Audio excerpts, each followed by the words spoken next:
સ્વાધ્યાય 2.1 આ દાખલામાં આપણને કીધું છે કે બે વિદ્યુતભારો 3 × 10⁻8 કુલમ અને -2 × 10⁻8 કુલમ એકબીજાથી 15 સેન્ટીમીટર અંતરે રહેલા છે. બે વિદ્યુતભારોને જોડતી રેખા પરના કયા બિંદુએ વિદ્યુત સ્થિતિમાન શૂન્ય હશે? અનંત અંતરે સ્થિતિમાન શૂન્ય લો. એકચ્યુઅલી આ દાખલો મેં તમને ઉદાહરણ નંબર 1ની અંદર સમજાવી દીધો હતો અને મેં ત્યારે તમને આ દાખલો જાતે કરવાની કીધો હતો.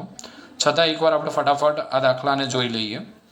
તો Q1 આપણને આપેલા છે 3 × 10⁻8 કુલમ, Q2 આપણને આપેલા છે -2 × 10⁻8 કુલમ. બંને વિદ્યુતભારો વચ્ચેનું અંતર 15 સેન્ટીમીટર છે.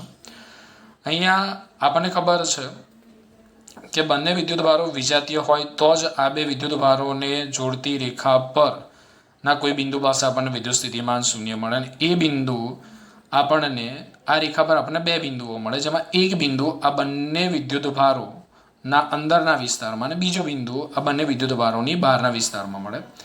તો અહીંયા આપણે જોઈ શકીએ છીએ કે બે વિદ્યુતભારો Q1 અને -Q2 વચ્ચેનું અંતર r છે. મેં ધારી લીધું કે ધારો કે Q1 થી x અંતરે આવેલા p બિંદુ પાસે સ્થિતિમાન શૂન્ય થાય છે. તો આ ટોટલ ડિસ્ટન્સ r છે, આ અંતર x છે, માટે -Q2 નું p થી અંતર થશે r - x થશે. તો p બિંદુ પાસે આપણે સ્થિતિમાનનું સૂત્ર લખવું હોય તો આ રીતે લખી શકીએ: Vp = V1 + V2. p બિંદુ પાસે સ્થિતિમાન શૂન્ય છે. V1 નું સૂત્ર લખીએ તો K-Q1/x. ઓકે, કઈ રીતે આવે તમને ખબર જ છે. -Q2 ને કારણે p પાસે સ્થિતિમાન -K-Q2/r - x.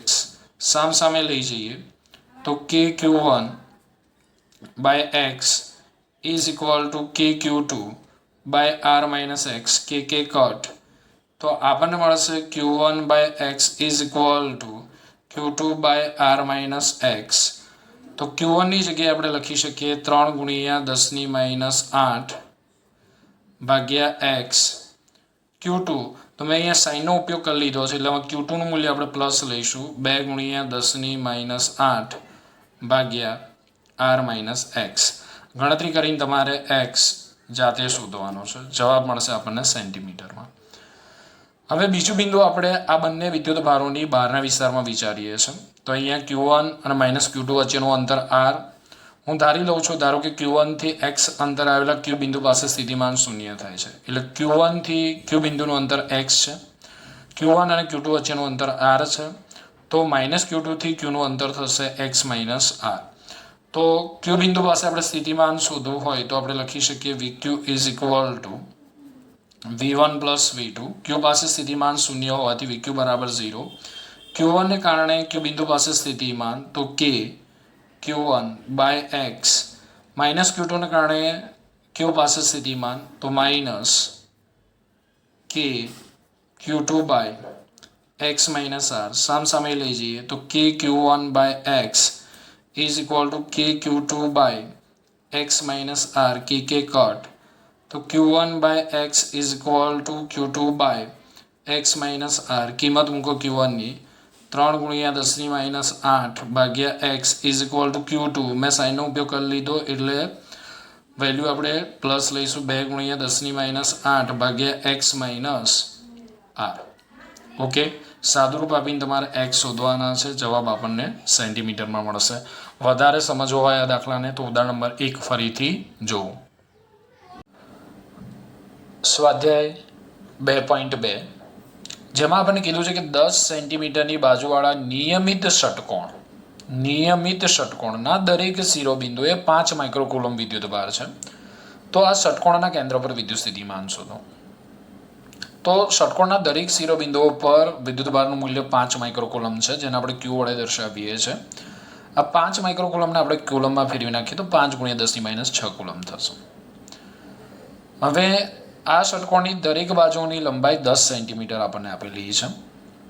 તો r = 10 સેન્ટીમીટર આપેલું છે. હવે આપણને ખબર છે દરેકને કે નિયમિત ષટકોણ માટે ષટકોણના કેન્દ્ર અને શિરોબિંદુઓ વચ્ચેનું અંતર એ ષટકોણની બાજુઓની લંબાઈ જેટલું થાય. આમ પણ તમે જોઈ શકો છો કે અહીંયા 6 સમબાજુ ત્રિકોણ ભેગા મળીને આ નિયમિત ષટકોણની રચના કરે છે. જો 1 2 3 4 5 6. તો સમબાજુ ત્રિકોણ હોય તો દરેક બાજુની લંબાઈ કેવી થશે? સમાન થશે. આથી ષટકોણના મધ્ય કેન્દ્રથી શિરોબિંદુનું અંતર આ ષટકોણની બાજુની લંબાઈ જેટલું થશે, એટલે કે r થશે.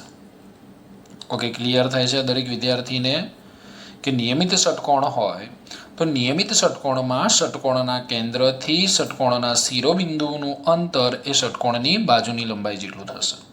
માટે આપણે r ઇઝ ઇક્વલ ટુ અહીંયા આપણે લઈ શકીએ 10 સેન્ટીમીટર. ચલો 10 સેન્ટીમીટરને આપણે મીટરમાં કન્વર્ટ કરી નાખીએ તો કેટલા થશે? 10 ઇન્ટુ 10⁻² મીટર. ઓકે, આમને આમ જ આપણે રાખીએ એટલે આપણને ગણતરી કરવામાં સરળતા રહે. તો આપણને કીધું છે કે અહીંયા ષટકોણના કેન્દ્ર પર વિદ્યુત સ્થિતિમાન કેટલું થશે? તો અહીંયા ષટકોણના 6 શિરોબિંદુઓ છે. તો 6 શિરોબિંદુઓને લીધે ષટકોણના કેન્દ્ર પર ઉદ્ભવતું સ્થિતિમાન આપણે શોધવું છે. તો એક વિદ્યુત ભારને કારણે ષટકોણના કેન્દ્ર પર ઉદ્ભવતું સ્થિતિમાન થશે V is equal two KQ/R. તો 6 શિરોબિંદુઓ પર જે વિદ્યુત ભાર મૂકેલા છે તેને કારણે ષટકોણના કેન્દ્ર પર ઉદ્ભવતું વિદ્યુત સ્થિતિમાન થશે 6 KQ/R થશે. તો આપણે અહીંયા લખી શકીએ કે ષટકોણના કેન્દ્ર પર વિદ્યુત સ્થિતિમાન V ઇઝ ઇક્વલ ટુ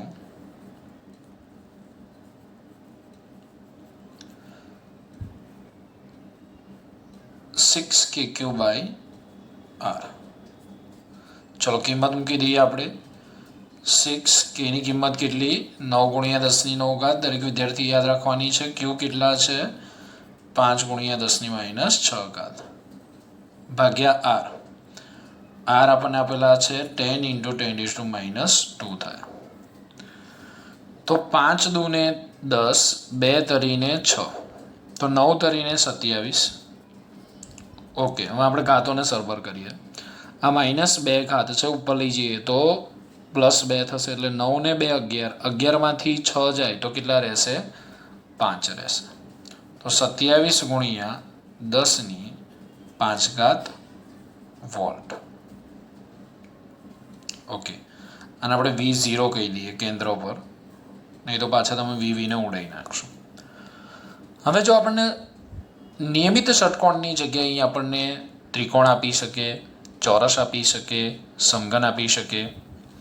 તો એક વસ્તુ યાદ રાખજો, જો કોઈ બહુકોણના n શિરોબિંદુઓ પર વિદ્યુત ભારો હોય, જો કોઈ બહુકોણના n શિરોબિંદુઓ પર વિદ્યુત ભાર હોય તો તે બહુકોણના કેન્દ્ર પર વિદ્યુત સ્થિતિમાન V is equal two n KQ/R થાય અને વિદ્યુત ક્ષેત્ર 0 થાય. યાદ રાખજો. હવે અહીંયા આપણને જે ષટકોણ આપેલો છે એમાં કેટલા શિરોબિંદુઓ? 6. માટે આપણે n બરાબર અહીંયા 6 લીધું. જો આપણને ત્રિકોણ આપેલો હોય તો ત્રિકોણના કેટલા શિરોબિંદુઓ હોય? 3. તો અહીંયા ત્રિકોણના કેન્દ્ર પર વિદ્યુત સ્થિતિમાન પૂછે તો 3 KQ/R. ચોરસના કેન્દ્ર પર વિદ્યુત સ્થિતિમાન પૂછે તો ચોરસમાં કેટલા શિરોબિંદુઓ હોય? 4, એટલે 4 KQ/R. સમઘન હોય તો સમઘનમાં કેટલા શિરોબિંદુઓ હોય? 8, તો 8 KQ/R. પરંતુ ત્રિકોણ હોય, ચોરસ હોય, ષટકોણ હોય, સમઘન હોય તો કેન્દ્ર પર વિદ્યુત ક્ષેત્ર કેવું થશે? 0 થશે. પણ જો કોઈ બહુકોણના n-1 શિરોબિંદુઓ પર વિદ્યુત ભાર હોય તો તે બહુકોણના કેન્દ્ર પર વિદ્યુત ક્ષેત્ર E is equal two KQ/R² હોય. ફરી રિપીટ કરું છું, ધ્યાનમાં રાખજો. જો કોઈ બહુકોણના n-1 શિરોબિંદુઓ પર વિદ્યુત ભાર હોય તો તે બહુકોણના કેન્દ્ર પર વિદ્યુત ક્ષેત્ર E is equal two KQ/R² હોય છે. ઓકે, સ્વાધ્યાય 2.3 જેમાં આપણને 2 ક્વેશ્ચન પૂછેલા છે. 2 વિદ્યુત ભારો 2 માઇક્રોકુલમ અને -2 માઇક્રોકુલમ એકબીજાથી 6 સેન્ટીમીટર દૂર આવેલા બિંદુઓ A અને B પર મૂકેલા છે. તો અહીંયા 2 વિદ્યુત ભારો છે, 2 માઇક્રોકુલમ અને -2 માઇક્રોકુલમ.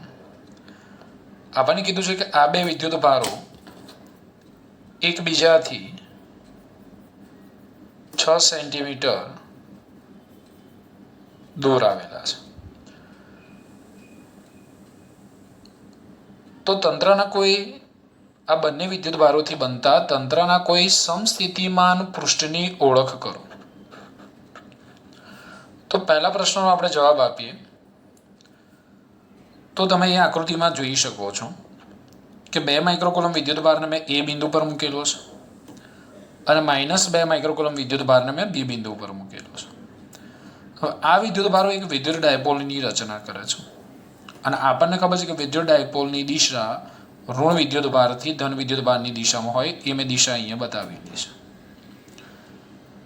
હવે આપણને અહીંયા આ બે વિદ્યુત ભારોથી રચાતા તંત્ર ના કોઈ એક સમસ્થિતિમાન પૃષ્ઠની ઓળખ કરવાની કીધું છે.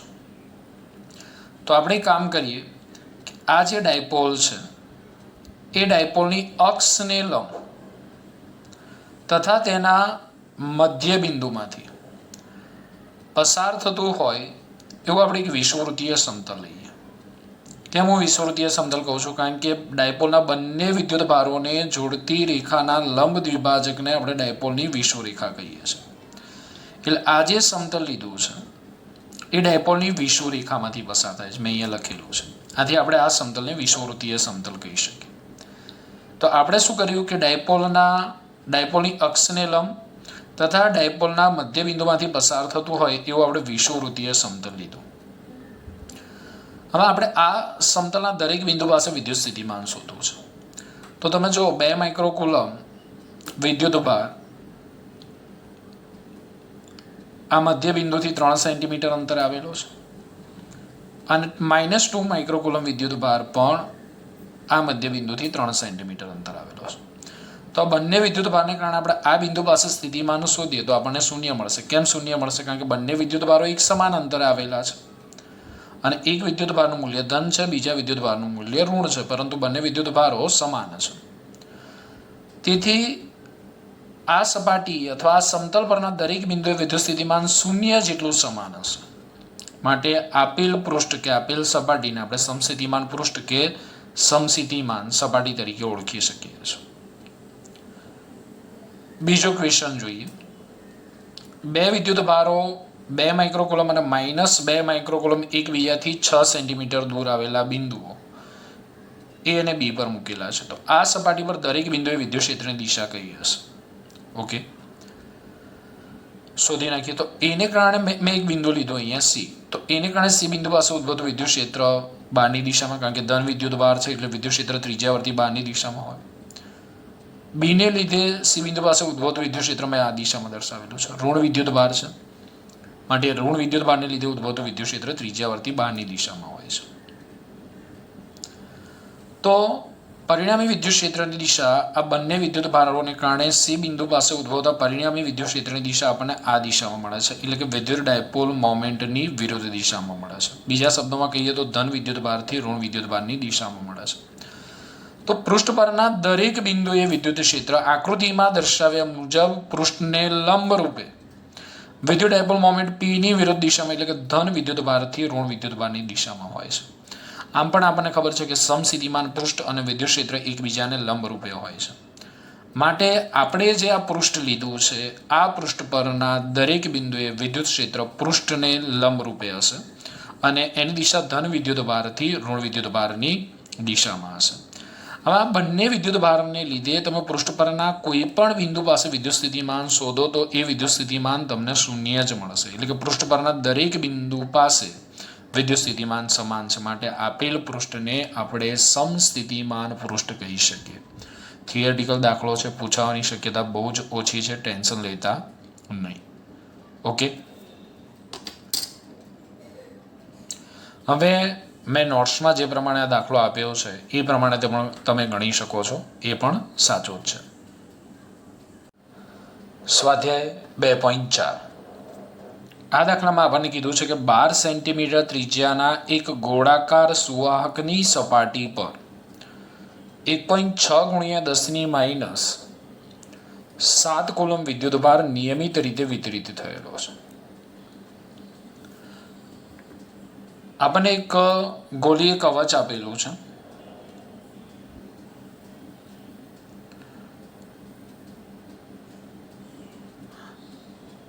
અને આ ગોળીય કવચની ત્રિજ્યા આપણને 12 સેન્ટીમીટર આપેલી, જેનો હું કેપિટલ R વડે દર્શાવું છું. અને આ સુવાહકની સપાટી પર 1.6 × 10⁻⁷ કુલમ વિદ્યુતભાર વિતરિત થયેલો છે, આવું આપણને કીધેલું છે. એટલે બે વેલ્યુ આપણને આપેલી છે. એક કવચ પરનો વિદ્યુત ભાર Q is equal to 1.6 into 10⁻⁷ coulomb. કવચની ત્રિજ્યા capital R is equal to 12 centimetre, એટલે કે 12 ગુણ્યા 10⁻² મીટર. તો આપણને 3 ક્વેશ્ચન પૂછેલા છે. સૌથી પહેલું ગોળાની અંદર ઉદ્ભવતું વિદ્યુત ક્ષેત્ર, પછી ગોળાની તરત બહાર, અને ત્રીજું ગોળાના કેન્દ્રથી 18 સેન્ટીમીટર અંતરે આવેલા બિંદુએ વિદ્યુત ક્ષેત્ર. તો આપણને ખબર છે કે કોઈ પણ સુવાહક ગોળો હોય તો એ ગોળાની અંદર ઉદ્ભવતું વિદ્યુત ક્ષેત્ર શૂન્ય હોય. પહેલા ચેપ્ટરમાં આપણે સાબિત કર્યું કે ગોળીય કવચના અંદરના વિસ્તારમાં ઉદ્ભવતું વિદ્યુત ક્ષેત્ર શૂન્ય હોય છે, કારણ કે જે પણ વિદ્યુત ભાર હોય એ કવચ કે ગોળાની સપાટી પર જ હોય છે. ઓકે, તો પહેલા પ્રશ્નનો જવાબ આપણે અહીંયા આપી શકીએ કે ગોળાની અંદર વિદ્યુત ક્ષેત્ર E બરાબર 0 હોય છે. પહેલા ચેપ્ટરમાં આપણે સાબિત કર્યું છે થિયરીની અંદર. સેકન્ડ, હવે તમને પૂછવું છે કે ગોળાની તરત બહાર, આ જે ગોળો છે એની તરત બહાર એટલે અહીંયા આપણે વિચારી શકાય ગોળાની સપાટીની ખૂબ જ નજીક. તો હું એને આ રીતે લખું છું, ગોળાની સપાટી પર, ગોળાની સપાટી પર. તો ગોળાની સપાટી પર આપણે વિદ્યુત ક્ષેત્ર શોધવું હોય તો સૂત્ર છે આપણી જોડે E is equal two KQ/R², બિંદુવત વિદ્યુત ભાર વડે ઉદ્ભવતું વિદ્યુત ક્ષેત્ર. હવે કિંમત મૂકી દઈએ. કેની વેલ્યુ છે આપણી જોડે 9 ગુણ્યા 10⁹. Q આપણને આપેલો છે 1.6 ગુણ્યા 10⁻⁷ ભાગ્યા R², એટલે 12 ગુણ્યા 10⁻² નો વર્ગ થયો. 1.6 ગુણ્યા 9 કરો, 16×9 = 144, એટલે તમને મળશે 14.4. 10⁹ ગુણ્યા 10⁷, એટલે આપણને મળશે 10⁵, ભાગ્યા 12 નો વર્ગ 144 ગુણ્યા 10⁻² નો વર્ગ, એટલે મળશે 10⁴. 14.4 ભાગ્યા 144 કરો એટલે આપણને મળશે 0.1. 14.4 ગુણ્યા આપણે 144 કરવાના છે એટલે આપણને મળશે 0.1 ગુણ્યા 10⁻⁴ છે ઉપર લઈ જાઓ એટલે 10⁴ થશે, એટલે 10⁶. 10⁴ ગુણ્યા 10⁵, એટલે 4 + 2 6 થયા. ધ્યાન રાખજો, આવી ગણતરીઓ, નાની નાની ગણતરીઓ તમને આવડવી જોઈએ. તો જવાબ મળ્યો આપણને 0.1 ગુણ્યા 10⁶ ન્યૂટન પર કુલમ. હવે ત્રીજી વસ્તુ આપણને અહીંયા પૂછેલી છે કે ગોળાના કેન્દ્રથી 18 સેન્ટીમીટર અંતરે આવેલા બિંદુએ, એટલે અહીંયા ક્યાંક 18 સેન્ટીમીટર. તો આ જે બિંદુ છે એ ગોળાની બહાર થશે, એટલે આપણને ગોળાની બહાર વિદ્યુત ક્ષેત્ર શોધવાનું કીધું છે. ગોળાની બહાર વિદ્યુત ક્ષેત્ર R આપણને આપી દીધો છે 18 સેન્ટીમીટર. સેન્ટીમીટરને આપણે મીટરમાં કન્વર્ટ કરી દઈએ, 18 ગુણ્યા 10⁻² મીટર. ચાર્જ આપણે એનો એ જ લેવાનો છે. તો ફરી સૂત્ર આપણે વાપરીએ, E is equal two KQ/R², પણ આ વખતે સ્મોલ r².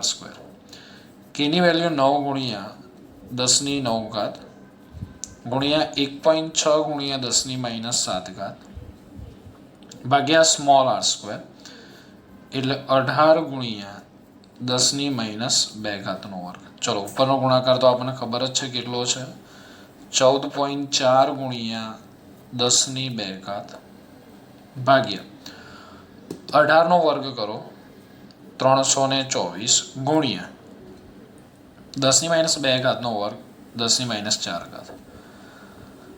હવે 14.4 ભાગ્યા 324 અને અહીંયા આપણે ઘાતોને સરભર કરીએ તો આપણને જવાબ કંઈક આવો મળે છે, 4.4 ગુણ્યા 10⁴ ન્યૂટન પર કુલમ. કેલ્સી લેવું પડશે મારે, ગણતરી કરીને ચેક કરી લેજો.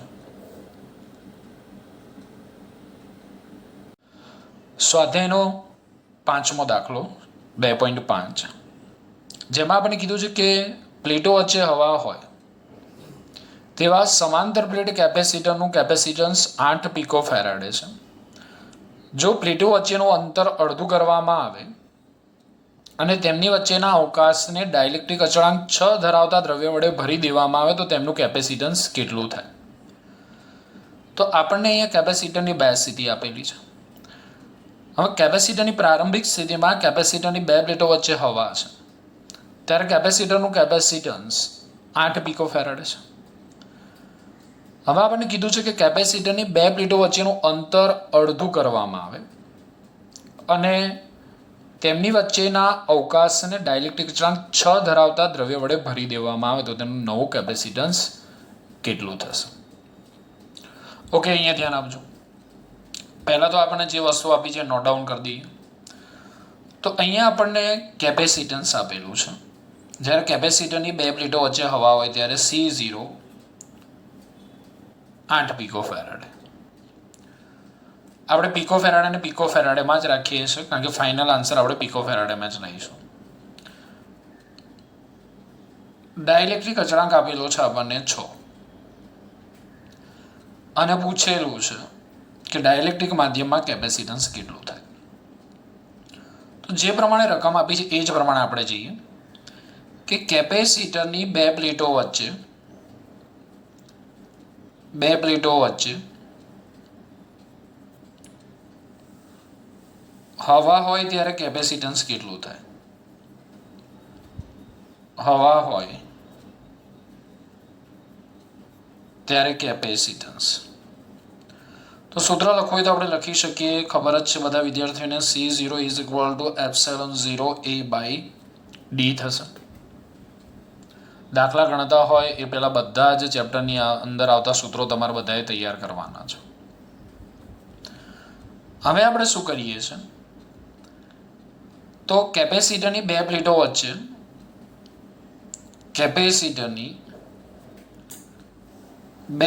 વચ્ચે ડાયઇલેક્ટ્રિક મૂકવામાં આવે છે અથવા ભરવામાં આવે છે.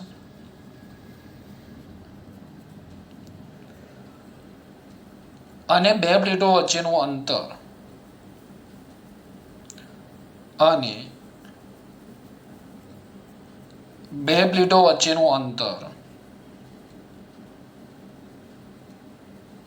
અડધું કરવામાં આવે છે. તો હવે આપણે સૂત્ર લખવું હોય તો કઈ રીતે લખી શકીએ? આ રીતે લખી શકીએ, ડાયલેક્ટ્રિક માધ્યમની હાજરીમાં capacitance C is equal two આપણે લખીશું કે ε0 A ભાગ્યા અંતર અડધું કરીએ છીએ એટલે હવે D/2. પહેલા કેપેસિટરની 2 પ્લેટો વચ્ચે હવા હતી, એટલે કે ડાયઇલેક્ટ્રિક માધ્યમની ગેરહાજરીમાં આપણે કેપેસિટન્સનું સૂત્ર લખ્યું C0 is equal two ε0 A/d. આપણે ચેપ્ટરની લાસ્ટ થિયરીની અંદર જોયું કે કેપેસિટરની 2 પ્લેટો વચ્ચે K જેટલો ડાયલેક્ટ્રિક અચળાંક ધરાવતો પદાર્થ મૂકવામાં આવે તો કેપેસિટન્સ K ગણું થાય, એટલે કે C is equal two KC0. માટે આપણે સૂત્ર લખી શકીએ કે ε0 A/d. પણ અહીંયા D/2 શા માટે? કારણ કે જે અંતર છે એના કરતાં અંતર અડધું કરવામાં આવેલું છે, તો આ છેદનો છેદ અંશમાં જશે તો આપણને મળશે 2K ε0 A/d. ચલો હવે તો ખાલી કિંમતો જ મૂકવાની છે. 2 એમના એમ જ, K આપણને 6 આપેલા છે. ઓકે, એક કામ કરીએ ને, આપણે કિંમતો પણ મૂકવી નથી. આપણને અહીંયા ખબર છે કે ε0 A/d કેટલા થશે? C0 થશે. તો હું આ રીતે લખી શકું, C is equal two 2K C0. લખાય કે ના લખાય? ઓકે, હવે આપણે કિંમતો મૂકીએ તો 2K આપણને આપેલા 6, C0 આપણને આપેલા છે 8. 8 દુ 16, છંક કેટલા થાય કહો તો જરા મને, અથવા 6 દુ 12, 12 અઠ્ઠાને 96. એકમ ખાસ લખવાનો છે પીકો ફેરાડ. તો એકદમ સહેલો દાખલો છે, ખાલી આપણને સૂત્રો આવડવા જોઈએ. સ્વાધ્યાય 2.6 જેમાં આપણે કીધું છે કે દરેક 9 પીકો ફેરાડે કેપેસિટન્સ ધરાવતા 3 કેપેસિટરોને શ્રેણીમાં જોડેલા છે. તો પહેલો ક્વેશ્ચન આપણે પૂછેલો છે કે આ સંયોજનનું કુલ કેપેસિટન્સ કેટલું હશે,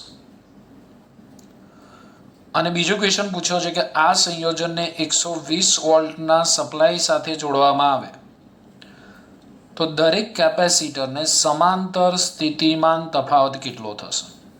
સમજીએ આપણે પહેલા. 3 કેપેસિટર આપેલા છે આપણને, અને આ 3 કેપેસિટરોને એકબીજા સાથે શ્રેણીમાં જોડેલા છે. ચલો કેપેસિટરના નામ આપી દઉં, C1, C2, C3. આનો આપણે કુલ કેપેસિટન્સ શોધવાનું છે. તો આપણે લખી શકીએ C1 is equal two C2 is equal two C3 is equal two C is equal two 9 pico farad. હું એમના એમ જ રાખું છું. આપણે કીધું કે આ સંયોજનને 120 વોલ્ટના સપ્લાય સાથે જોડવામાં આવે છે, એટલે વોલ્ટેજ આપણને આપેલો છે 120 વોલ્ટ. તો પહેલો ક્વેશ્ચન આપણને પૂછેલો છે કે આ સંયોજનનું કુલ કેપેસિટન્સ. તો આપણે બે રીતે શોધી શકીએ. મેં તમને શીખવાડ્યું. C1, C2 અને C3 શ્રેણીમાં હોવાથી સ ડોટ કે એટલે સમતુલ્ય કેપેસિટન્સ. આપણે આ સૂત્રનો ઉપયોગ કરીને પહેલા શોધીએ. 1/CS is equal to 1/C1 plus 1/C2 plus 1/C3. C1, C2, C3 9 pico farad માટે 1/9 પ્લસ 1/9 પ્લસ 1/9 1/9 પ્લસ 1/9 પ્લસ 1/9 એટલે આપણને મળશે 3/9 1/CS. તો CS ઇઝ ઇક્વલ ટુ કેટલા થશે 9/3. 9/3 એટલે આપણને મળશે 3 પીકો ફેરાડ. એક બીજું સૂત્ર પણ મેં તમને કીધું હતું કે જો કેપેસિટરો સમાન મૂલ્યના હોય તો આપણે કયું સૂત્ર વાપરીશું. તો કેપેસિટરો સમાન મૂલ્યના હોય તો સમતુલ્ય કેપેસિટન્સ શોધવા માટે આપણે આ સૂત્ર વાપરી શકીએ C/N. તો અહીંયા C ની વેલ્યુ કેટલી છે 9, ટોટલ કેપેસિટર કેટલા છે 3, તો આપણને CS is equal to 3 pico farad પણ મળે. તો તમે આ રીતે કે આ રીતે બેમાંથી કોઈ પણ એક રીતે સમતુલ્ય કેપેસિટન્સ શોધી શકો છો. ચલો હવે બીજા ક્વેશ્ચનમાં આપણને પૂછ્યું છે કે આ સંયોજનને 120 વોલ્ટના સપ્લાય સાથે જોડવામાં આવે તો દરેક કેપેસિટરને સમાંતર વિદ્યુત સ્થિતિમાનનો તફાવત.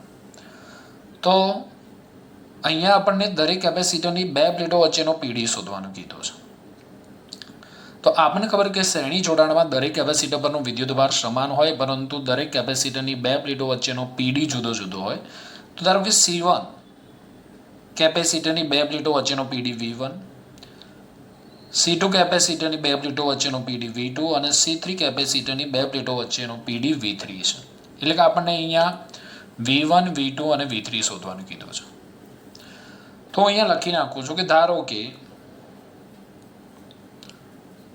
C1, C2 અને C3 ના પીડી અનુક્રમે V1, V2 અને V3 છે. હવે અહીંયા ત્રણેય કેપેસિટરો સમાન મૂલ્યના હોવાથી ત્રણેય કેપેસિટરોના પીડી સમાન થશે.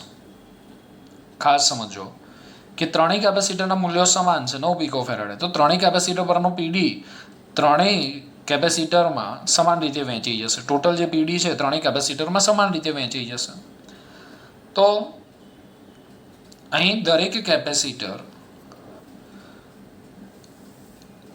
કેપેસિટર સમાન મૂલ્યના હોવાથી આપણે લખી શકીએ કે V1 is equal two V2 is equal two V3 થાય. તો કુલ પીડી કેટલો હશે? તો આ ત્રણેય પીડીના સરવાળા જેટલો થશે. તો કુલ પીડી વી બરાબર આપણે લખી શકીએ V1 plus V2 plus V3. તો ટોટલ વોલ્ટેજ કેટલો છે? ટોટલ વોલ્ટેજ છે 120 વોલ્ટ. V1 હું એમના એમ જ રાખું છું, V2 ની જગ્યાએ V1 મૂકું છું, V3 ની જગ્યાએ V1 મૂકું છું. તો 120 બરાબર આપણને મળ્યું 3V1.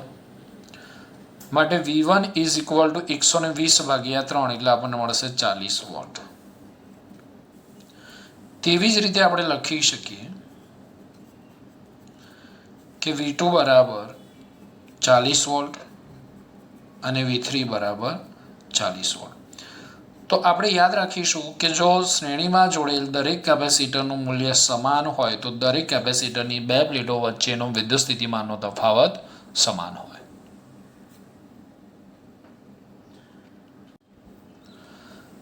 સ્વાધ્યાય 2.7 જેમાં આપણે કીધું છે કે 2 પિકો ફેરાડે, 3 પિકો ફેરાડે અને 4 પિકો ફેરાડે કેપેસિટન્સના 3 કેપેસિટરોને સમાંતરમાં જોડેલા છે. તો પહેલો ક્વેશ્ચન આપણને પૂછ્યો છે કે આ સંયોજનનું કુલ કેપેસિટન્સ કેટલું હોય. બીજો ક્વેશ્ચન આપણને પૂછ્યો છે કે આ સંયોજનને 100 વોલ્ટ સપ્લાય સાથે જોડવામાં આવે તો દરેક કેપેસિટર પરનો વિદ્યુત ભાર શોધો. ત્રણ વસ્તુઓ આપણને ખબર હોવી જોઈએ. પહેલી કે સમાંતર જોડાણમાં દરેક કેપેસિટરની બે પ્લેટો વચ્ચેનો પીડી સમાન હોય છે અને દરેક કેપેસિટર પરનો વિદ્યુત ભાર જુદો જુદો હોય છે. અને જો C1, C2, C3 ત્રણ કેપેસિટરોને સમાંતરમાં જોડવામાં આવે તો સમતુલ્ય capacitance CP is equal to C1 plus C2 plus C3 થાય. તો આટલું આપણે યાદ રાખીશું કે સમાંતર જોડાણમાં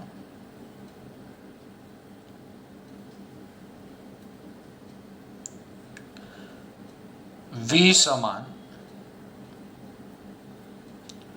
Q અસમાન. તો આપણને અહીંયા દરેક કેપેસિટર પરનો વિદ્યુત ભાર જ શોધવાનું કીધું છે. તો આપણને અહીંયા C1 આપેલું છે 2 પિકો ફેરાડે, C2 આપણને આપેલો છે 3 પિકો ફેરાડે અને C3 ની વેલ્યુ આપી છે 4 પિકો ફેરાડે. આપણે પિકો ફેરાડેમાં જ રવા દઈએ છીએ. વોલ્ટેજ આપણને આપી દીધો છે 100 વોલ્ટ. આકૃતિ દ્વારા સમજવું હોય તો આપણે આ રીતે સમજી શકીએ. ત્રણ કેપેસિટરો છે,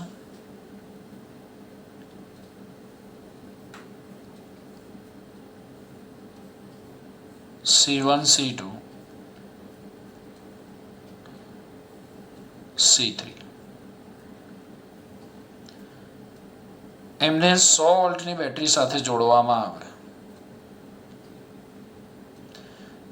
એટલે કેપેસિટર ચાર્જ થાય છે અને કેપેસિટરની પ્લેટો પર વિદ્યુત ભાર પ્રસ્થાપિત થાય છે.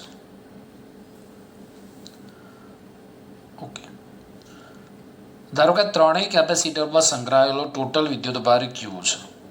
અમે તમને સમાંતર જોડાણની અંદર વાત કરી હતી કે સમાંતર જોડાણમાં ત્રણેય કેપેસિટરના મૂલ્યો જુદા જુદા હોય તો ત્રણેય કેપેસિટરમાં સંગ્રહિત વિદ્યુત ભારનું મૂલ્ય જુદું જુદું હોય. જે કેપેસિટરની કેપેસિટી વધારે હોય એની વિદ્યુત ભાર સંગ્રહ કરવાની ક્ષમતા વધારે હોય, જે કેપેસિટરની કેપેસિટી ઓછી હોય એની વિદ્યુત ભાર સંગ્રહ કરવાની ક્ષમતા ઓછી હોય. ઓકે, તો ધારી લઈએ કે ધારો કે C1 પરનો વિદ્યુત ભાર Q1, C2 પરનો વિદ્યુત ભાર Q2 અને C3 પરનો વિદ્યુત ભાર Q3 છે. ઓકે, હવે આપણે શોધીએ. પહેલો ક્વેશ્ચન એ C1, C2 અને C3 ના સમાંતર જોડાણનું સમતુલ્ય કેપેસિટન્સ. તો સમાંતર જોડાણનું સૂત્ર CP is equal to C1 plus C2 plus C3. C1 2 pico farad plus 3 pico farad plus 4 pico farad. એકમ લખવાની જરૂર નથી. તો CP ઇઝ ઇક્વલ ટુ 3 ને 2 5 ને 4 9 ઓકે, સીપી પણ આપણે આ રીતે લખીશું 9 પિકો ફેરાડ. ફેરાડેમાં આપણે આન્સર જોઈતો હોય તો પિકો એટલે આપણને ખબર છે 10⁻⁻12 ફેરાડ. હવે મેં તમને થિયરીની અંદર કેપેસિટર પરનો વિદ્યુતભાર શોધવા માટેના સૂત્રો આપ્યા છે. કોઈને યાદ છે? Q1 is equal to QC1 by C1 plus C2 અને Q2 is equal to QC2 by C1 plus C2. આપણે આ સમીકરણનો ઉપયોગ નહીં કરીએ, ડાયરેક્ટ જ આપણે દરેક કેપેસિટર પરનો વિદ્યુતભાર શોધી નાખીશું. તો C1 C2 અને C3 પરનો વિદ્યુતભાર શોધવો હોય તો આપણે સિમ્પલ એક સૂત્રનો ઉપયોગ કરીએ, Q is equal to CV. તો C1 પરનો વિદ્યુતભાર Q1 is equal to હું લખી શકું C1V. માટે Q1 is equal to થશે C1 આપણી જોડે છે 2 પિકો ફેરાડ, એટલે હું એને લખી શકું, ચલો 2 જ રાખીએ છીએ, અને વોલ્ટેજ છે આપણી જોડે 100. તો જવાબ મળશે આપણને 200 પિકો કુલમ. ઓકે, પિકો કુલમમાં જ રાખીએ છીએ. જો ફેરવો હોય તો તમે ફેરવી શકો છો. 200 ગુણ્યા 10⁻12 કુલમ, તો આપણને મળશે 2 ગુણ્યા 10⁻10 કુલમ. ચલો એ જ રીતે આપણે શોધી નાખીએ C2 પરનો વિદ્યુતભાર. Q2 is equal to C2V. તો Q2 is equal to C2 ની વેલ્યુ 300, તો 300 પિકો કુલમ. કુલમમાં તમારે ફેરવું હોય તો ફેરવી નાખજો જાતે. અને એ જ રીતે C3 પરનો વિદ્યુતભાર Q3 is equal to C3V, એટલે કે Q3 બરાબર C3 છે 4 ગુણ્યા 100, એટલે 400 પિકો કુલમ. તો અહીં આપણે જોયું કે C1 પરનો વિદ્યુતભાર 200 પિકો કુલમ છે, C2 પરનો વિદ્યુતભાર 300 પિકો કુલમ છે, અને C3 પરનો વિદ્યુતભાર 400 પિકો કુલમ છે. એટલે આ ત્રણેય કેપેસિટરમાં સંગ્રહ પામેલો ટોટલ વિદ્યુતભાર 400 + 300 + 200 એટલે કે 900 પિકો કુલમ છે. હવે આપણા જવાબ સાચા છે કે ખોટા આપણે ચેક કરવા હોય તો આ રીતે કરી શકીએ. જો સમજો, આપણે એક કામ કરીએ, પરિપથનો કુલ વિદ્યુતભાર શોધી નાખીએ. પરિપથનો કુલ વિદ્યુતભાર, અથવા આ રીતે પણ કહી શકાય કે બેટરીમાંથી મળતો કુલ વિદ્યુતભાર કેટલો, અથવા હું આ રીતે પણ કહી શકું પરિપથનો કુલ વિદ્યુતભાર કેટલો, અથવા બેટરીમાંથી મળતો કુલ વિદ્યુતભાર Q is equal to CP into V થાય. તો CP કેટલા છે? 9 છે. V કેટલા છે? 100 છે. તો આપણને મળશે 900 પિકો કુલમ. ઓકે, તો બેટરીમાંથી મળતો ટોટલ ચાર્જ એ 900 પિકો કુલમ છે. એમાંથી C1 પરનો વિદ્યુતભાર 200 પિકો કુલમ, C2 પરનો વિદ્યુતભાર 300 પિકો કુલમ, અને C3 પરનો વિદ્યુતભાર 400 પિકો કુલમ છે. તો મેં તમને પહેલાં પણ કીધું હતું કે સમાંતર જોડાણમાં દરેક કેપેસિટર પરનો વિદ્યુતભાર જુદો જુદો હોય. જે કેપેસિટરની કેપેસિટી વધારે હોય તેની વિદ્યુતભાર સંગ્રહ કરવાની ક્ષમતા વધારે હોય, જે કેપેસિટરની કેપેસિટી ઓછી હોય તેની વિદ્યુતભાર સંગ્રહ કરવાની ક્ષમતા ઓછી હોય. સ્વાધ્યાય 2.8, જેમાં આપણને કીધું છે કે 2 પ્લેટો વચ્ચે હવા હોય ત્યારે સમાંતર પ્લેટ કેપેસિટરમાં દરેક પ્લેટનું ક્ષેત્રફળ 6 × 10⁻³ મીટર સ્ક્વેર અને 2 પ્લેટો વચ્ચેનું અંતર 3 mm છે. આ કેપેસિટરનું કેપેસિટન્સ ગણો. જો આ કેપેસિટરને 100 વોલ્ટ સપ્લાય સાથે જોડવામાં આવે તો તેની દરેક પ્લેટ પરનો વિદ્યુતભાર કેટલો હશે? બહુ ઇઝી દાખલો છે, ફટાફટ આપણે પૂરો કરી નાખીએ. ચલો પહેલાં જે ડેટા આપ્યો છે એને આપણે નોટ ડાઉન કરી દઈએ. તો આપણને અહીંયા આપેલું છે દરેક પ્લેટનું ક્ષેત્રફળ A બરાબર 6 × 10⁻³ મીટર સ્ક્વેર.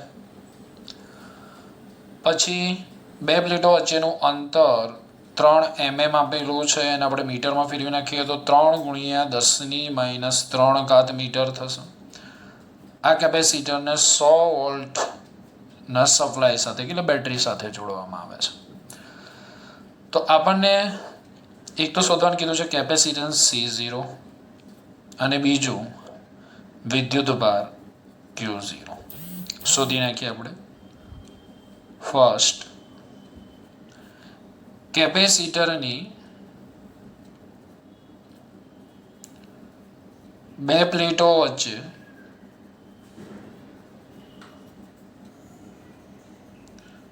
હવા હોય ત્યારે કેપેસિટન્સ. યાદ છે ને સૂત્ર C0 is equal to epsilon 0A/d. Epsilon 0ની વેલ્યુ યાદ છે 8.85 ગુણ્યા 10⁻12 ક્ષેત્રફળ 6 ગુણ્યા 10⁻3 અને d 3 ગુણ્યા 10⁻3. ઓકે, શું કટ થઈ જશે? 10⁻3 3 દૂને 6. 8.85 ગુણ્યા તમારે 2 કરવાના છે તો C0 17.7 ગુણ્યા 10⁻12 ફેરાડે. 10⁻12 એટલે આપણને ખબર છે પીકો, એટલે કે C0 ઇઝ ઇક્વલ ટુ આપણને મળ્યું 17.7 પીકો ફેરાડ. ચલો બીજો આપણે શોધી નાખીએ કેપેસિટરની પ્લેટો પરનો વિદ્યુતભાર. તો કેપેસિટરની પ્લેટો પરનો વિદ્યુતભાર સૂત્ર કયું વાપરીશું? Q0 is equal two C0V.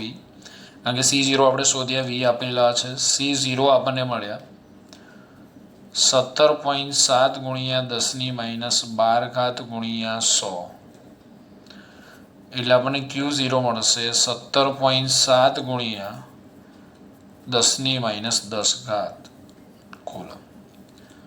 એકદમ ઇઝી દાખલો છે, ખાલી સૂત્રનો જ ઉપયોગ કરવાનો છે.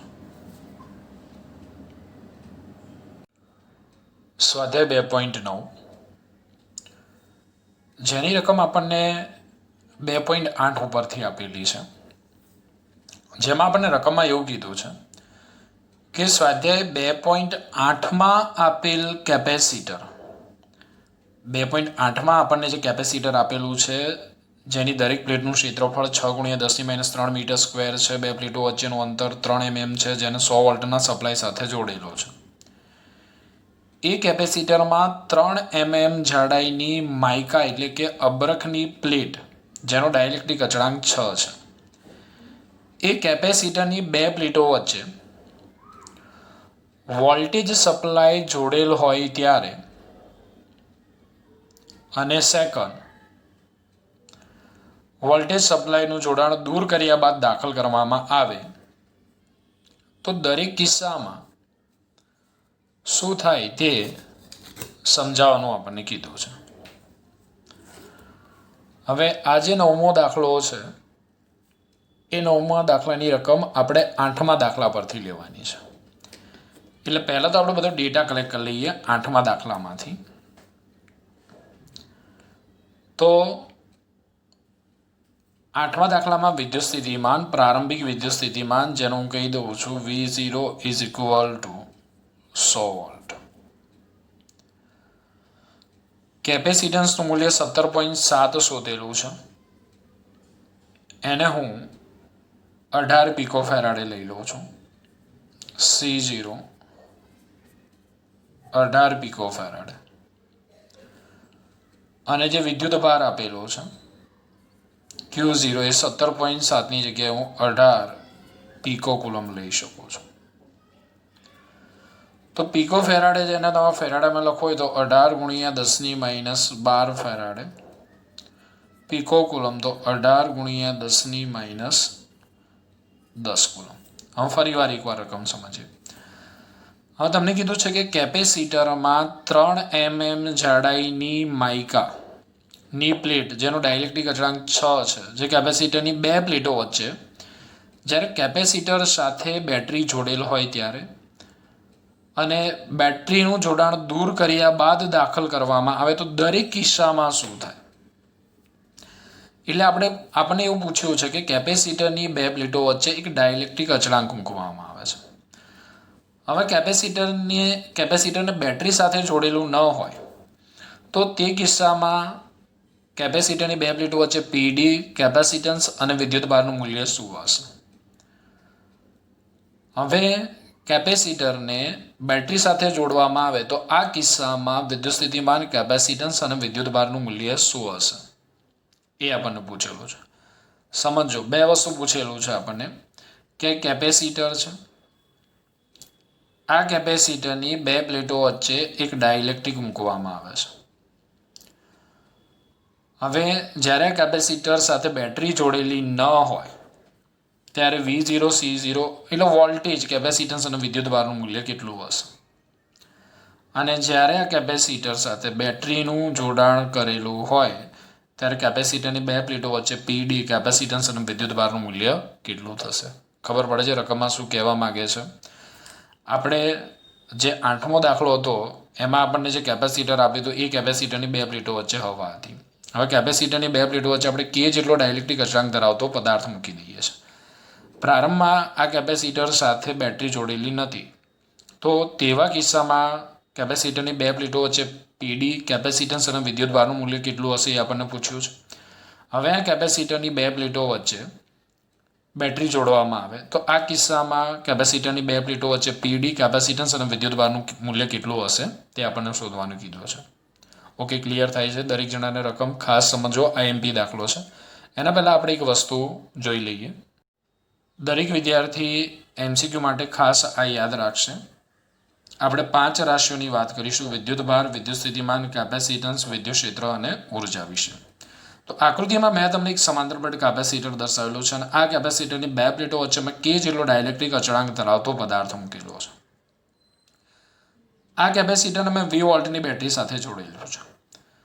તો કેપેસિટર પરનો વિદ્યુતભાર Q is equal two K Q0 જેટલો થાય, જ્યાં Q0, V0, C0, E0, U0 એ કેપેસિટરની બે પ્લેટો વચ્ચે હવા કે શૂન્ય અવકાશ હોય ત્યારે વિદ્યુતભાર, વિદ્યુત સ્થિતિમાન, કેપેસિટન્સ, વિદ્યુત ક્ષેત્ર અને ઉર્જા છે. ઓકે, અને Q, V, C, E અને U એ કેપેસિટરની બે પ્લેટો વચ્ચે K જેટલો ડાઇલેક્ટ્રિક અચળાંક મૂકવામાં આવે ત્યારે કેપેસિટર પરનો વિદ્યુતભાર, વિદ્યુત સ્થિતિમાન, કેપેસિટન્સ, વિદ્યુત ક્ષેત્ર અને ઉર્જા છે. ક્લિયર આટલી વસ્તુ? તો કેપેસિટરને જો બેટરી સાથે જોડેલું હોય તો વિદ્યુતભાર K ગણું થાય, વિદ્યુત સ્થિતિમાન અચળ રહે, કેપેસિટન્સ K ગણું થાય, વિદ્યુત ક્ષેત્ર અચળ રહે, ઉર્જા K ગણી થાય. તો બે વસ્તુ આપણે આમાં યાદ રાખીશું કે કેપેસિટરને બેટરી સાથે જોડેલ હોય તો વિદ્યુત સ્થિતિમાન અચળ રહે. વિદ્યુત સ્થિતિમાનનો તફાવત કે વિદ્યુત સ્થિતિમાન અચળ, વિદ્યુત સ્થિતિમાન અચળ હોવાથી વિદ્યુત ક્ષેત્ર પણ અચળ હોય, વિદ્યુત ભાર, કેપેસિટન્સ અને ઉર્જા K ગણી થાય. ક્લિયર? હવે જો આ બેટરી દૂર કરવામાં આવે તો કેપેસિટર એક અલગ તંત્ર તરીકે વર્તે છે. આથી કેપેસિટર પરનો વિદ્યુત ભાર અચળ રહે, વિદ્યુત સ્થિતિમાન Kમાં ભાગનું થાય, કેપેસિટન્સ તો K ગણું જ થશે, વિદ્યુત ક્ષેત્ર Kમાં ભાગનું થાય, ઉર્જા Kમાં ભાગની થાય. તો મેન બે વસ્તુ યાદ રાખવાની છે કે જો કેપેસિટરને બેટરી સાથે જોડેલું હોય તો વિદ્યુત સ્થિતિમાન અચળ હોય, બેટરી દૂર કરવામાં આવે તો વિદ્યુત ભાર અચળ રહે. કેપેસિટરને બેટરી સાથે જોડેલું હોય તો વિદ્યુત ભાર, કેપેસિટન્સ અને ઉર્જા K ગણી થાય. બેટરી દૂર કરવામાં આવે તો વિદ્યુત સ્થિતિમાન, વિદ્યુત સ્થિતિમાન, ઉર્જા અને વિદ્યુત ક્ષેત્ર Kમાં ભાગનું થાય. બંને કિસ્સામાં કેપેસિટન્સ K ગણું હોય છે. ઓકે, દરેક વિદ્યાર્થી આ કોષ્ટકને યાદ રાખી લેવાનું છે. હવે આપણે દાખલાની વાત કરીએ. ચાલો હવે અહીંયા ધ્યાન આપો. કેપેસિટરની બે પ્લેટો વચ્ચે હવા હોય ત્યારે વિદ્યુત સ્થિતિમાન 100 વોલ્ટ છે, કેપેસિટન્સ 18 પિકો ફેરાડે છે, વિદ્યુત ભાર 18 પિકો કુલમ્બ છે.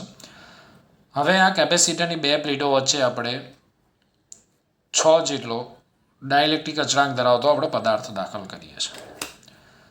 હવે આપણને પૂછેલું છે પહેલા ક્વેશ્ચનની અંદર કે વોલ્ટેજ સપ્લાય જોડેલો હોય ત્યારે, તો આપણે હમણાં જ જોયું કે કેપેસિટર સાથે વોલ્ટેજ સપ્લાય એટલે કે બેટરી જોડેલ હોય તો મેં તમને યાદ રાખવાનું કીધું ત્યારે વિદ્યુત સ્થિતિમાન એટલે કે વોલ્ટેજ અચળ રહે છે. માટે આપણે લખી શકીએ વિદ્યુત સ્થિતિમાન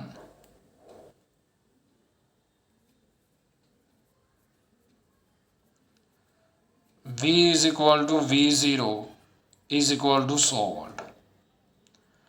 સેકન્ડ વાત કરીએ વિદ્યુત ભાર. તો વિદ્યુત ભાર કેટલો થાય? તો વિદ્યુત ભાર મેં તમને કીધું કે બેટરી જોડેલી હોય ત્યારે વિદ્યુત સ્થિતિમાન અને વિદ્યુત ક્ષેત્ર અચળ હોય, બાકીની બધી જ રાશિ કે ગણી થાય. એટલે Q ઇઝ ઇક્વલ ટુ થશે કે Q0. કે છે 6, Q0 છે 18 પીકો કુલમ, એટલે આપણને મળશે 108 પીકો કુલમ. તમારે કુલમમાં ફેરવું હોય તો જાતે ફેરવી નાખવાનું, 10ની ઘાતમાં, હું નથી ફેરવતો.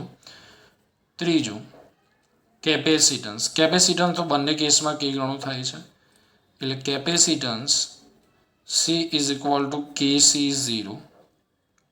કે 6 C0 છે આપણી જોડે 18 પીકો ફેરાડે, એટલે આપણને મળશે 108 પીકો ફેરાડે. ચલો, પહેલા કેસમાં ક્લિયર છે કે કેપેસિટર સાથે બેટરી જોડેલી હોય તો વિદ્યુત સ્થિતિમાન વોલ્ટેજ અચળ રહે છે. માટે વિદ્યુત સ્થિતિમાન આપણને પહેલાં જેટલું 100 વોલ્ટ મળશે. વિદ્યુત ભાર કે ગણો થાય એટલે નવો વિદ્યુત ભાર આપણને 108 પીકો કુલમ મળશે. કેપેસિટન્સ કે ગણું થાય એટલે કેપેસિટન્સનું મૂલ્ય આપણને 108 પીકો ફેરાડે મળશે. હવે બીજા કેસની વાત કરીએ કે કેપેસિટર સાથે જોડેલી બેટરી દૂર કરવામાં આવે. કેપેસિટર સાથે જોડેલી બેટરી દૂર કરવામાં આવે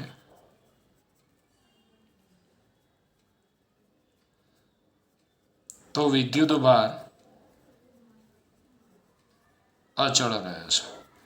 તો પહેલાં આપણે વિદ્યુત ભારને જ લખી નાખીએ કે વિદ્યુત ભાર Q is equal two Q0 is equal two 18 pico coulomb. હવે વિદ્યુત સ્થિતિમાન શોધી નાખીએ. તો બેટરી દૂર કરતાં જ વિદ્યુત સ્થિતિમાન છે કેમાં ભાગનું થઈ જશે. V is equal to V0 by K. V0 છે 100, કે છે 6. તો વિદ્યુત સ્થિતિમાન આપણને લગભગ મળશે 16.66 વોલ્ટ. કેપેસિટન્સ તો કે ગણું જ થશે. હવે આપણે શોધી નાખીએ કેપેસિટન્સ C બરાબર KC0. કે 6 C0 18, તો 18 છંગ 108 પીકો ફેરાડે.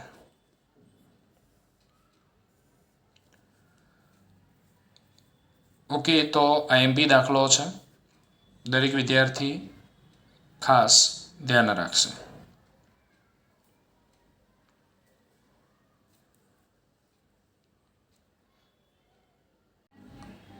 આ લેક્ચરમાં આપણે સ્વાધ્યાયના 10મા અને 11મા દાખલાની વાત કરીશું.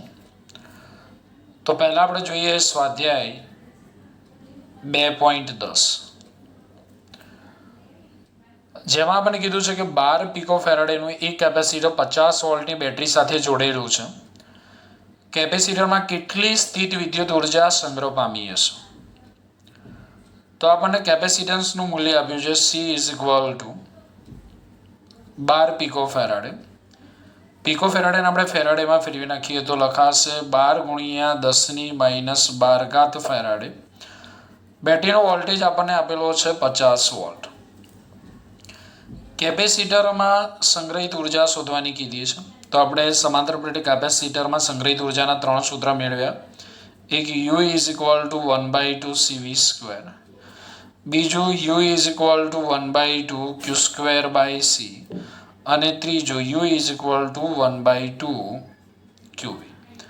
તો આ ત્રણમાંથી આપણે કયા સૂત્રનો ઉપયોગ કરીશું? તો આપણી જોડે C અને V છે, તો આપણે પહેલા સમીકરણનો ઉપયોગ કરીશું. તો શોધી નાખીએ આપણે કેપેસિટરમાં સંગ્રહિત ઉર્જા. કેપેસિટરમાં સંગ્રહિત ઉર્જા U is equal two 1/2 CV². 1/2 C આપેલા છે 12 ગુણ્યા 10⁻12 ને V એટલે 50નો વર્ગ. તો 6 દુને 12 એટલે 6 ગુણ્યા 10⁻12 50નો વર્ગ થશે 2500 તો 25 ચંગ 150 તો 150 2 મિનિટ અહીંથી દૂર કરું તો 10 માઇનસ આપણને મળશે 10 ઘાત જૂલ મળી ગઈ ઉર્જા આપણને. ઓકે, હવે સ્વાધ્યાયના 11મા દાખલાની વાત કરીએ. સ્વાધ્યાય 2.11 જેમાં આપણને 600 પિકોફેરાડનું એક કેપેસિટર 200 વોલ્ટના સપ્લાય વડે વિદ્યુત ભારિત કરવામાં આવે છે. પછી તેનું સપ્લાય સાથેનું જોડાણ દૂર કરવામાં આવે છે અને બીજા વિદ્યુત ભાર રહિત ન હોય તેવા 600 પિકોફેરાડેના કેપેસિટર સાથે જોડવામાં આવે છે. તો આ પ્રક્રિયામાં કેટલી ઉર્જા ગુમાવી હશે? હવે આ દાખલો ઘણી રીતે કરી શકાય છે, પણ હું અહીંયા તમને એકદમ સિમ્પલ રીત કહી દઉં છું, જેમાં તમારે ફક્ત ખાલી એક સૂત્ર યાદ રાખવું પડશે. એ સૂત્રની હમણાં આપણે સાબિતી આ લેક્ચરની અંદર આપતા નથી. તો આપણને એક કેપેસિટર આપેલું છે જેનું કેપેસિટન્સ છે 600 પિકોફેરાડ. હું એમને એમ જ રાખું છું. અચ્છા, ચલો ફેરવી નાખીએ. તો 600 ગુણ્યા 10⁻12 ફેરાડે થશે, એટલે 6 ગુણ્યા આપણને મળશે 10⁻10 ફેરાડ. વોલ્ટેજ કેટલો આપ્યો છે? 200 વોલ્ટ આપેલો છે. તો આ કેપેસિટરને 200 વોલ્ટના સપ્લાય સાથે જોડીને વિદ્યુત ભારિત કરવામાં આવે છે. તો જો આપણે કેપેસિટર પરનો વિદ્યુત ભાર શોધવો હોય તો Q બરાબર CV ની મદદથી શોધી લઈએ. પરંતુ આપણને ઉર્જા શોધવાની કીધી, તો પ્રારંભમાં આ કેપેસિટરની ઉર્જા કેટલી છે આપણે શોધી નાખીએ. પ્રારંભમાં કેપેસિટરમાં સંગ્રહિત ઉર્જા આપણે શોધી નાખીએ. કયું સૂત્ર વાપરીશું? C અને V છે તો U0 = 1/2 CV². ચલો 1/2 C 6 ગુણ્યા 10⁻10 V એટલે 200નો વર્ગ થશે. તો અહીંયા 3 ગુણ્યા 10⁻10 ગુણ્યા 2નો વર્ગ 4 10⁻2 ઘાત થશે, એનો વર્ગ 10⁻4 ઘાત, એટલે U0 આપણને મળશે 12. 10⁻10 માંથી 10⁻10 ગુણ્યા 10⁻4 એટલે આપણને મળશે 10⁻6 જૂલ. U0 = okay. હવે આપણને શું કીધું છે? તો હવે આપણને કીધું છે કે આ કેપેસિટરનું સપ્લાય સાથેનું જોડાણ દૂર કરવામાં આવે અને બીજા વિદ્યુત ભાર રહિત ન હોય તેવા 600 પિકોફેરાડેના કેપેસિટર સાથે જોડવામાં આવે. અહીંયા કોઈ પણ પ્રકારની ચોખવટ નથી કરી કે ભાઈ આ કેપેસિટરને બીજા કેપેસિટર સાથે કઈ રીતે જોડવામાં આવે છે. પ્રારંભિક સ્થિતિમાં શું છે એ હું તમને કહું કે એક કેપેસિટર છે, એને બેટરી સાથે જોડીને ચાર્જ કરવામાં આવે છે. હવે આ કેપેસિટરને બેટરીથી દૂર કરી તેના જેવા જ એક બીજા કેપેસિટર સાથે પણ કેવા વિદ્યુત ભારિત ન હોય તેવા એટલે વિદ્યુત ભાર વિહીન કેપેસિટર સાથે જોડવામાં આવે છે. તો હવે અહીંયા ઘણી બધી વસ્તુઓ થાય કે આ કેપેસિટરને બેટરીથી દૂર કરી બીજા કેપેસિટર સાથે જોડવામાં આવે તો જોડાણ બાદ આ બંને કેપેસિટર પરનો વિદ્યુત ભાર કેટલો હોય, ઉર્જા કેટલી હોય, પણ એ આપણે લાંબી પ્રોસેસમાં પડતા નથી. એના માટે આપણે બીજો એક લેક્ચર બનાવી લઈશું. તો અહીંયા ગુમાવતી ઉર્જા શોધવી તો એનું એક સૂત્ર છે, હું તમને આપું. પહેલાં આપણે વાક્ય રચના લખી નાખીએ કે આ કેપેસિટરને બેટરીથી અલગ કરી તેના જેવા જ બીજા વિદ્યુત ભાર રહિત કેપેસિટર સાથે